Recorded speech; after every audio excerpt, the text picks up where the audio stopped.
OC curve. So OC curve is a operating characteristic curve.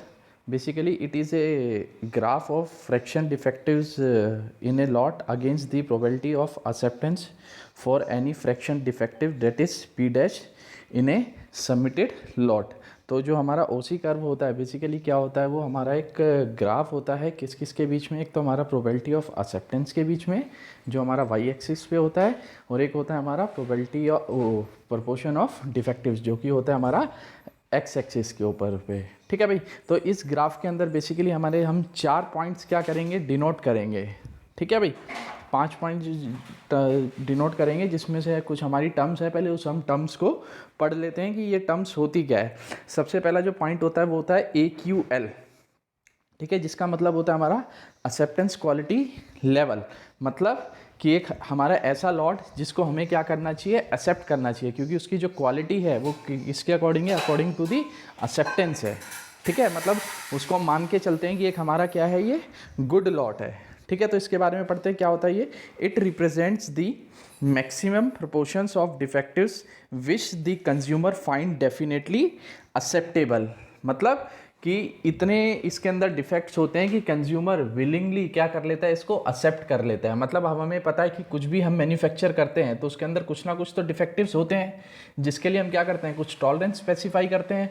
तो इसका मतलब AQL वो लेवल होता है जो हमारा क्या करता है, विद इन टॉलरेंस लिमिट क्या करता है, लाई करता है। तो इसलिए हम उसको क्या करते हैं कि एक हमारा गुड लॉट है जिसके अंदर हमारे प्रपोर्शन ऑफ डिफेक्टिव्स क्या होते हैं, विद इन लिमिट के अंदर होते हैं। बात समझ में आ गई है। उसके बाद the probability of acceptance for an AQL lot should be high because AQL is an acceptable quality level. ठीक है भाई, तो इसका जो प्रोबेबिलिटी ऑफ एक्सेप्टेंस क्या होगा, वो हाई होगा। क्यों हाई होगा, क्योंकि बेसिकली जो लॉट है ये कौन सी क्वालिटी का लॉट है, ये गुड क्वालिटी का लॉट है जिसके अंदर हमारे प्रपोर्शन ऑफ डिफेक्टिव्स क्या है, बहुत ही कम है।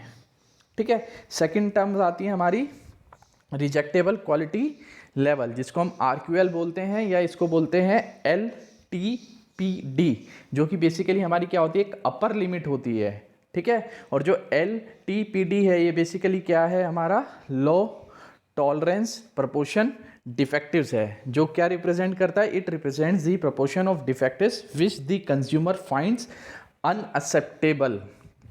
मतलब क्या है अनएक्सेप्टेबल, मतलब जब ये मैक्सिमम लिमिट तक पहुंच चुका है हमारा प्रपोर्शन ऑफ डिफेक्टिव्स, जहाँ तक कंज्यूमर अगर इसके बाद और बढ़ेगा तो वो बेसिकली उसको क्या करना चाहिए, अनएक्सेप्ट करना चाहिए। मतलब ये मैक्सिमम लिमिट है डिफेक्टिव्स की कि कहाँ तक हम लॉट को क्या कर सकते हैं, एक्सेप्ट करते हैं। और इसकी जो प्रोबेबिलिटी होती है एक्सेप्टेंस की, बहुत ही क्या होती है, वो कम होती है, क्योंकि इसके अंदर जो हमारे प्रपोर्शन ऑफ डिफेक्टिव्स जो एक्सेप्टेबल हम क्या कर सकते हैं, उसकी लिमिट क्या होती है हमारी, इसके अंदर मैक्सिमम होती है। ठीक है, उसके बाद टर्म आती है इनडिफरेंस क्वालिटी लेवल, जिसको हम क्या डिफाइन कर रहे हैं, IQL।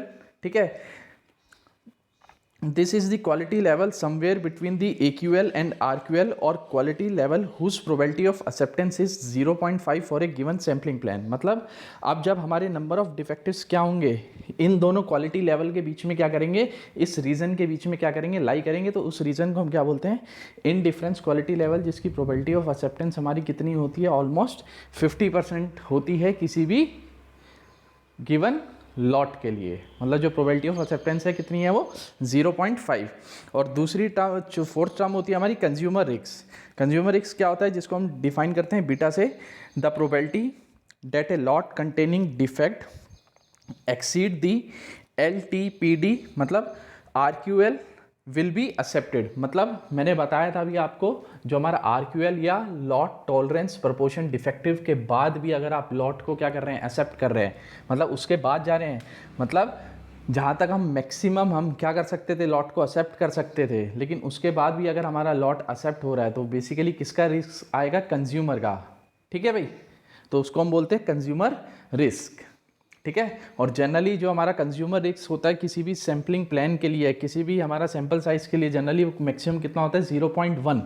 मतलब एक प्रोबेबिलिटी होती है कि हम 0.1, तब भी हम क्या कर लेते हैं, जो लॉट होता है हमारा, जब इसकी क्वालिटी किससे अपर होती है, RQL से, उसको भी हम क्या कर लेते हैं, जनरली एक्सेप्ट कर लेते हैं। अब ये कंज्यूमर रिस्क क्यों बोल रहे हैं, क्योंकि अब एक्सेप्ट करने के बाद जब वो पूरा लॉट को यूज़ करेगा, उसके अंदर क्या होंगे, बहुत सारे डिफेक्टिव्स उसको बाद में मिलेंगे, लेकिन जब उसने इनिशियली जज करा तो अच्छा लॉट निकल के आ गया, लेकिन जो पूरा साइज लॉट था वो हमारा वो क्या था बेसिकली हमारे RQL से भी आगे, मतलब उसके अंदर प्रोपोर्शंस ऑफ डिफेक्टिव्स क्या थे, बहुत ज़्यादा थे।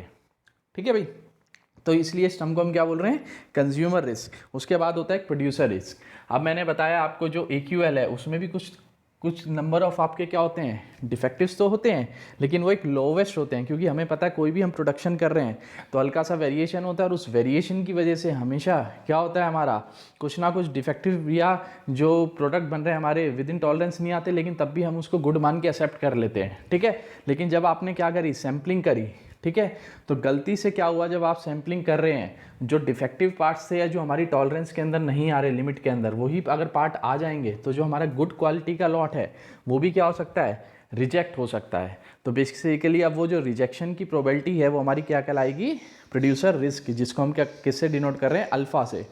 और ये किसके इक्वल है, the probability that A lot containing the acceptable quality level will be rejected, मतलब जो हम एक्सेप्ट कर सकते थे उसको भी हम क्या कर रहे हैं, यहाँ पर रिजेक्ट कर रहे हैं। ठीक है, तो ये हमारी 5 टर्म है जो हम किसके ऊपर, OC कर्व के ऊपर देखेंगे। ठीक है भाई, तो मैं OC कर्व आपको शेयर कर रहा हूँ। क्या होता है ये अब हमारा डायग्राम है OC कर्व का।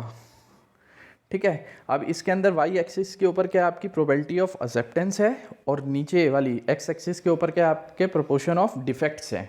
ठीक है भाई, अब मैंने यहाँ पर एक ग्राफ बना रखा है, तो आप देख रहे होगे आपका कुछ बेल शेप में, हाफ बेल शेप पर आ रहा है। वाई एक्सिस के ऊपर आप देख रहे होगे मैंने एक प्रोबेबिलिटी 1.0 लिखी है, और एक्स एक्सिस के ऊपर क्या लिखी है, प्रोपोर्शन ऑफ डिफेक्टिव 1.0। तो जब आपका क्या होगा, 0 नंबर ऑफ डिफेक्टिव्स होंगे, तो आपकी जो प्रोबेबिलिटी ऑफ एक्सेप्टेंस होनी चाहिए, कितनी होनी चाहिए भाई, 1 होनी चाहिए, तो मैंने 1 पे कट कर दिया। ठीक है भाई, उसके बाद जब आपका प्रोपोर्शन ऑफ डिफेक्टिव्स क्या होता है, 1 होता है, मतलब सभी सारे ही डिफेक्टिव्स हैं, तो उसकी प्रोबेबिलिटी ऑफ एक्सेप्टेंस क्या होनी चाहिए, 0 होनी चाहिए। ठीक है भाई, तो ये 2 पॉइंट हो गए हमारे। ठीक है, इसके बाद 3 रीजन है AQL जो आप देख रहे होगे इसके अंदर, एक IQ region, indifference quality region, और एक आपका ये नंबर पॉइंट 3 है जो जहाँ पर मैंने कट कर रखा है, ये RQL, जिसको हम क्या बोल रहे हैं, लॉट टॉलरेंस प्रोपोर्शन डिफेक्टिव। ठीक है, मतलब अब कुछ भी हम बना रहे हैं तो उसके अंदर कुछ ना कुछ प्रोपोर्शंस तो मतलब डिफेक्टिव्स तो होंगे, लेकिन वो कौन से रीजन में लाई कर रहे हैं, गुड रीजन में लाई कर रहे हैं या बैड रीजन के अंदर। अगर वो गुड रीजन के अंदर लाई कर रहे हैं, मतलब जब उसका प्रोपोर्शन ऑफ डिफेक्टिव्स की वैल्यू क्या है, बहुत ही कम है, तो वो कौन से रीजन में लाई करेगी, AQL। अब आप देख रहे हैं कुछ 0 से लेके और कुछ पॉइंट तक जहाँ पर प्रोपोर्शन ऑफ डिफेक्टिव्स हमारे लगभग कितने होते हैं, 2% तक होते हैं, वो हमारा रीजन कौन सा कहलाता है, हमारा AQL, एक्सेप्टेंस क्वालिटी लेवल, जिसके अंदर हम लॉट को हमेशा ही क्या करेंगे, एक्सेप्ट करेंगे, जिसकी प्रोबेबिलिटी ऑफ एक्सेप्टेंस जनरली कितनी होती है हमारी, 0.95 होती है। होनी तो 100% चाहिए, लेकिन तब भी कुछ ना कुछ कि बाय डिफ़ॉल्ट हमारे कुछ वही 2% ही डिफेक्टिव्स निकल गए, तो जिसकी वजह से हमारा सैम्पलिंग के दौरान तो लॉट क्या हो सकता है, हमारा रिजेक्ट हो सकता है। तो उसी के ऊपर तो इसकी हाई प्रोबेबिलिटी होगी 0.95। ठीक है, और जो बाकी की 0.5 बची वो बेसिकली क्या हो गई, हमारी प्रोड्यूसर रिस्क, मतलब जो हमारा अच्छा लॉट है वो भी क्या हो गया, रिजेक्ट हो गया। उसके बाद जैसे ही हमारे प्रोपोर्शन ऑफ डिफेक्टिव्स क्या होते रहेंगे, बढ़ते रहेंगे, और एक लिमिट तक आ जाएंगे। कौन सी लिमिट, रिजेक्शन क्वालिटी लेवल, मतलब इसके बाद कोई भी हमारा जो लॉट है वो एक्सेप्ट नहीं होना चाहिए, तो उसकी जो हमारी लिमिट की वैल्यू है। ठीक है, जनरली इसके अंदर हम प्रोपोर्शन ऑफ डिफेक्टिव्स जो होते हैं हमारे लगभग अराउंड 8% टू 10% होते हैं हमारे नंबर ऑफ डिफेक्टिव्स, और जो इसकी प्रोबेबिलिटी ऑफ एक्सेप्टेंस होती है हमारी जनरली कितनी होती है, 0.1 होती है। बात समझ गए, तो ये जितना हमारा प्रोपोर्शन ऑफ डिफेक्टिव्स बढ़ता रहेगा उतनी हमारी क्या होगी, प्रोबेबिलिटी ऑफ एक्सेप्टेंस क्या होती रहेगी, डिक्रीज होती रहेगी। और इन दोनों का जो रीजन के बीच का रीजन है, ये कौन सा रीजन है हमारा, IQ रीजन, मतलब इनडिफरेंस क्वालिटी रीजन। ठीक है, इसके अंदर जो हमारी प्रोबेबिलिटी ऑफ एक्सेप्टेंस होती है वो क्या होती है, for a given sampling plan 50%, मतलब इसके अंदर जो प्रोपोर्शन ऑफ डिफेक्टिव्स हमारे वेरी कर रहे हैं वो किस किस के बीच में वेरी कर रहे हैं, AQL जो हमारी एक्सेप्टेंस क्वालिटी लेवल रीजन था जो हमें करना ही करना एक्सेप्ट है, और एक हमारा रिजेक्शन क्वालिटी रीजन, मतलब ये अपर लिमिट है, इसके बाद कोई भी प्रोडक्ट हमारा एक्सेप्ट नहीं होना चाहिए। अगर तब भी वो हो रहा है तो वो कौन सा रिस्क कहलाएगा, कंज्यूमर रिस्क। AQL के अंदर सारी